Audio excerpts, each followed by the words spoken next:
今回の作品は、大理石風シェイカー、と題して、素敵な模様を描いていく様子を、ご紹介。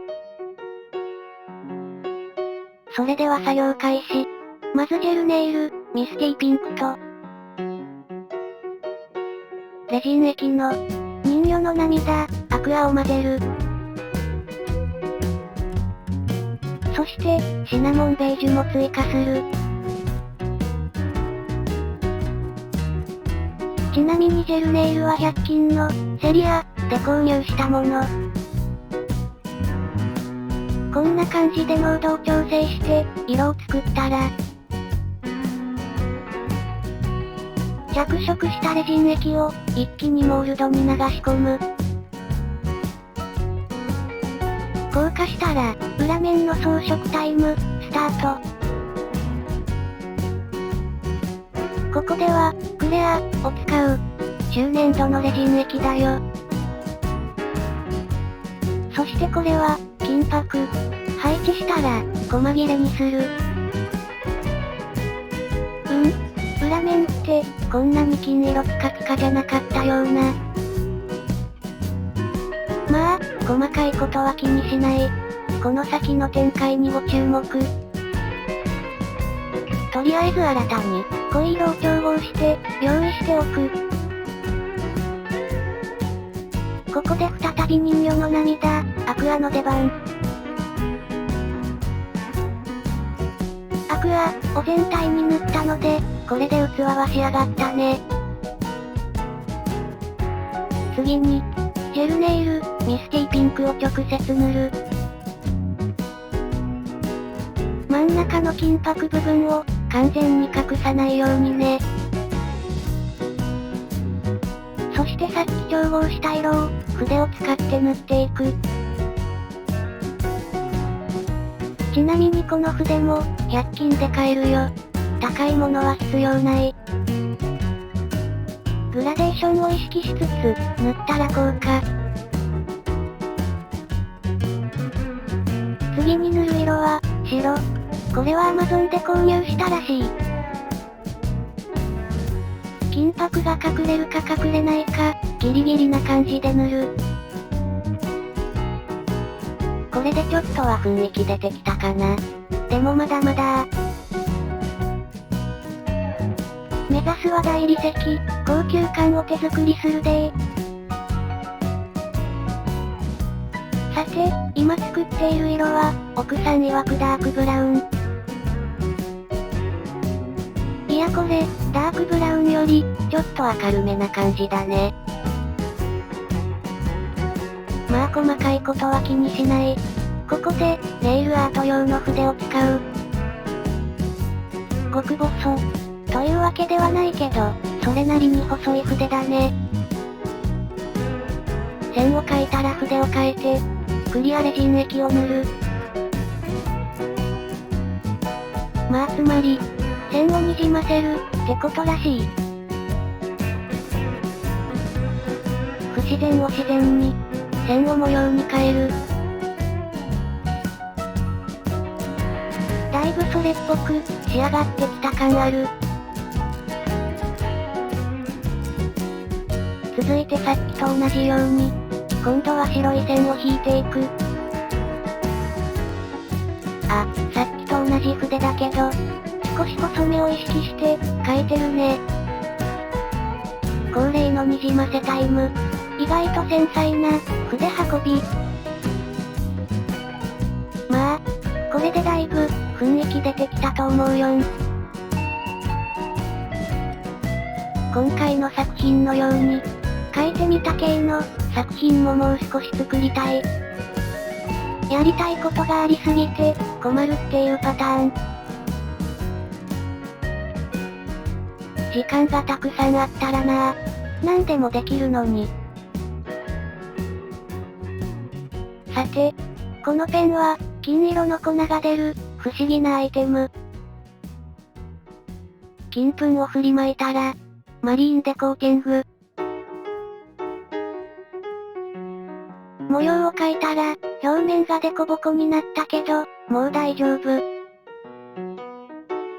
これで裏面の模様は完成。ここでモールドを外す。ちゃんと固まってることを確認したら、バリをカット。少し削って、ご主人お気に入りのブラシで、はたく。ここからは、側面の装飾をしていく。進め方は先ほどと同じで、線を描いては滲ませる。奥さんが大理石風模様を描いているのを見守りつつ、この間に次回の作品をご紹介したいと思います。次回は、ホタル石風バッグチャーム。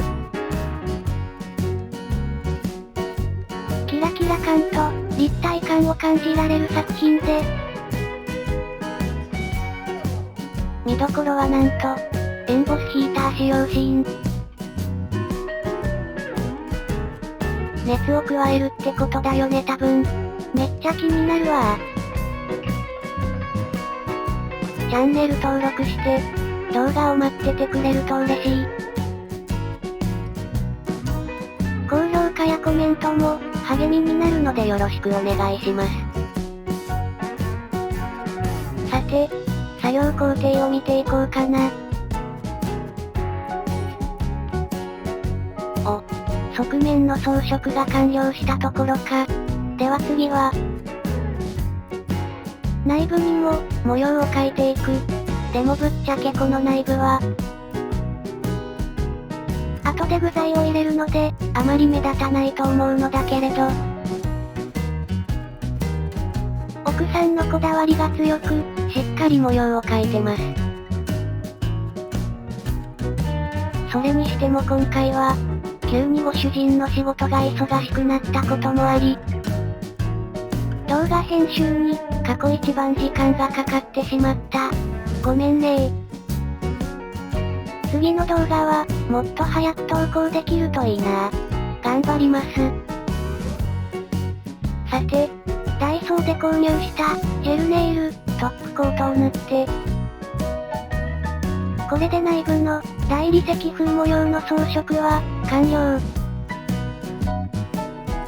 あとはこんな感じで、少し削って形を整える。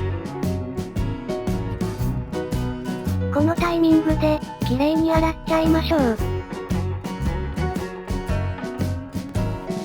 次は、蓋になるフィルムの準備。線を引く。カットしたら、フィルムを保管。後で使うけどその前に、先に具材を放り込む。全部、ビーズだよ。さあ、いよいよ蓋をするよ。レジン液を塗ってから、貼り付ける。今回のフィルムは、なんと2層構造なので、硬化したら、ペリペリ剥がすだけよん。これは便利だね。黒い線を、消す必要がない。ちなみに、この手張りのラミネートフィルムは、ダイソーで購入。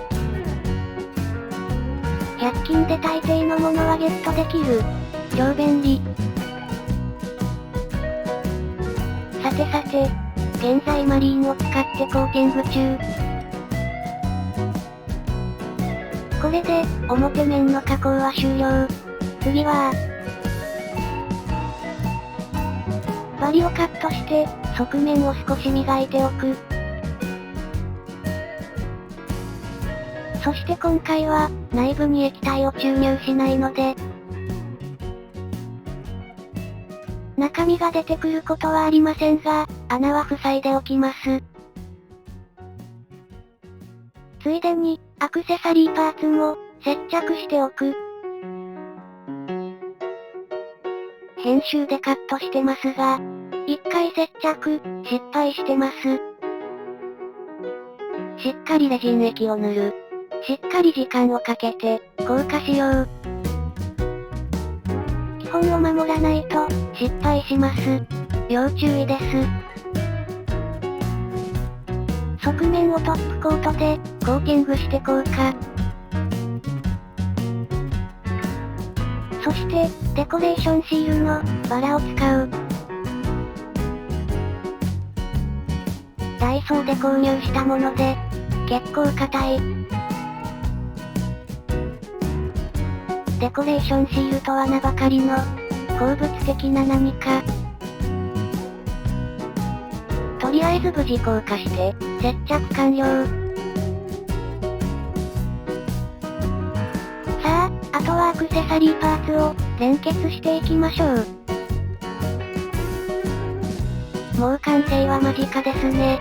楽しんでもらえたかな？というわけで今回は、